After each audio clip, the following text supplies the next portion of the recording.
What's up guys, SkyKevin here, and today I wanted to go over everything there is to know about ancient city maps. We're going into tons of detail on everything I know about the tile, where to get the loot, and the best strategies I've found to tackle each part of it. So, let's get started.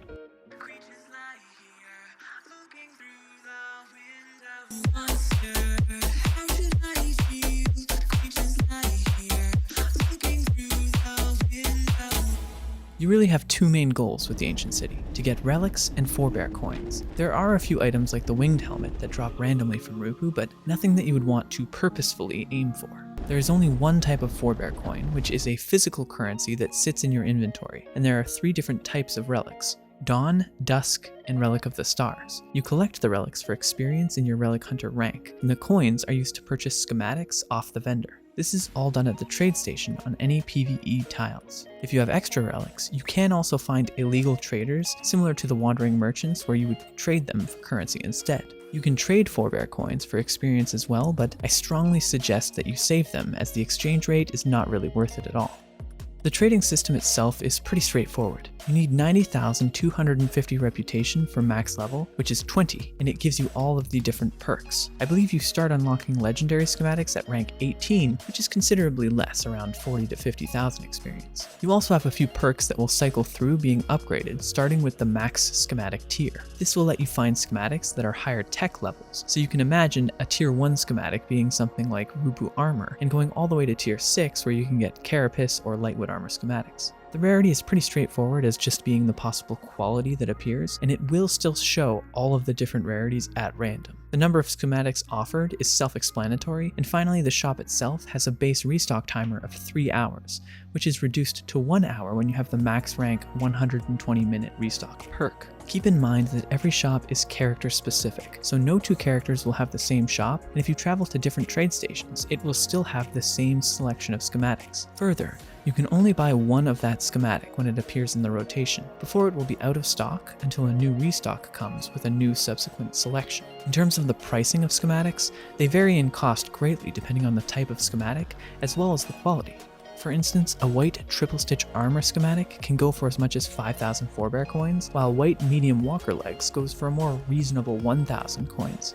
It seems to me that it follows the tier and the rarity, so if you have a tier 1 item like a torch, it will go for 500 coins. A legendary quality torch is 2,500 or 5 times the base amount. The most expensive thing that I could find was a legendary split durable water sack at 7,500 coins. I recorded over 150 different schematics in my notes to try to get an idea of the relationship, and I think taking the white quality and just adding ×5 is usually your best bet to estimate the price. Keep in mind though, there were some blueprints such as the triple stitch that would vary in price despite both being white quality. One I found was 5,000 and the other was 6,250. I think this might likely be due to two different entities of the triple stitch armor schematic, perhaps from an older loot drop being classified differently based on its tier. Out of my sample size of 150, I found that there were 42 white, 27 green, 32 blue, 24 purple, and 25 gold schematics.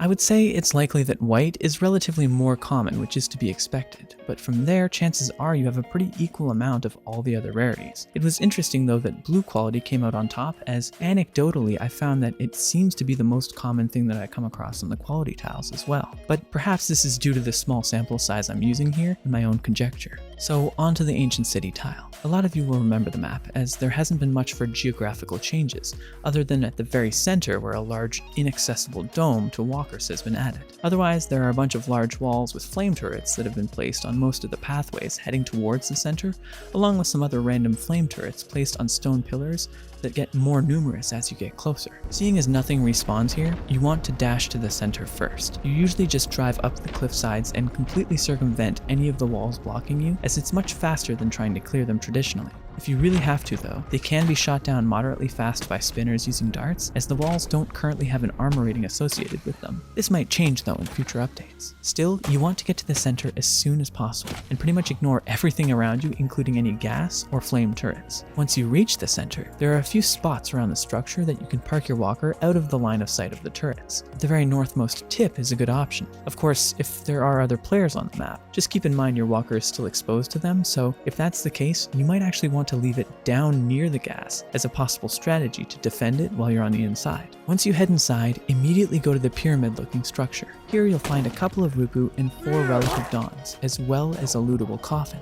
Take the relics and 4 bear coins from the coffin and return them back to your walker for safe storage. One thing to keep in mind when fighting any enemies on this tile is that while you may be tempted to loot the throwable fire and bee bombs, if your body dies to any type of fire damage from an enemy, there is a chance that it will light anything in your inventory like that on fire. This will burn your entire inventory and gear set, and all that's left will be ash. So keeping that in mind, once you've banked those relics, you want to grapple to the top of the structure. For some reason, when the map spawns in Rupu, it finds the highest Z coordinate to spawn the creature. So you'll find a few Rupu on the top that get stuck in the cracks or corners of the building. You'll need to dispose of them in order to collect the loot from the throne inside. Once the top is clear, you head back inside and go towards the Matriarch's throne. There you'll have to kill 3 or 4 Zealot Rupu, as well as the Matriarch. They have a lot of health, so bring multiple weapons with you as you'll go through a lot of durability hitting them. I find using something like a Traveler's Staff is easiest, as they're so tall that you can stand on rocks and hit them in the head. Alternatively, you can also use a lot of the corners to trap the Matriarch and just keep swinging away at them without having to worry so much about blocking.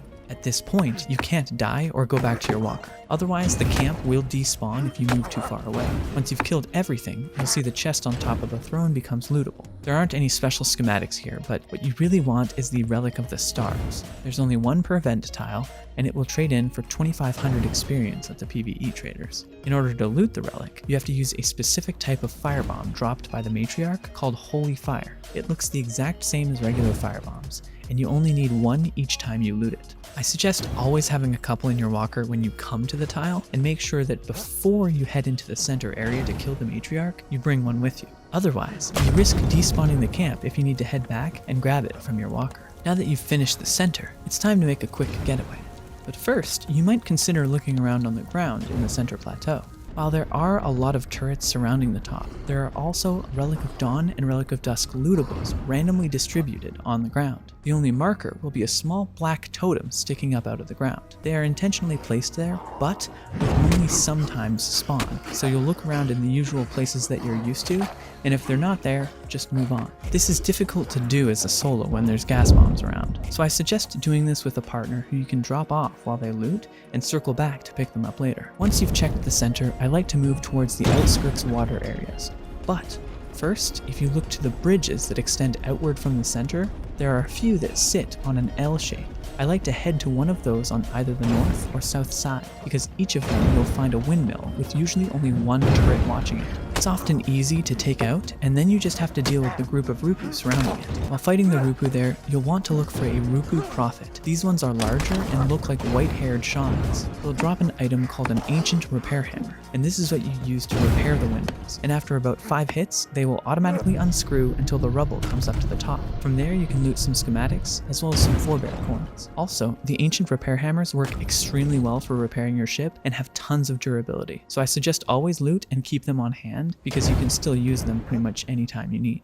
Once that's done, I go off the edge into the water, where you'll once again start looking for relics on the ground. It's a little easier here to find them, as you can usually just look for small groups of Rupu that will be sitting beside a campfire. I'd say the campfires will have a relic directly beside them about 50% of the time. Usually, I just pull up, jump down, grab the relic, and then drive away. You want to be cautious though, as there are still a lot of gas turrets overhead that may be within range and hit you at any moment. There are also some randomly placed Relic of Dawn and Relic of Dusks throughout the water without the fire pit camps around them, so make sure you keep your camera low to the ground and a keen eye out for them, as they're very difficult to see. I like to do a quick pass of the south and north water areas, and if I have the whole map to myself, usually by the time I'm finished, I can get around 20 relics, which translates to about 20,000 experience. Once that is finished, you may want to head to the outer layers of the map. Here you have the walls lined with flame turrets along each corridor entryway.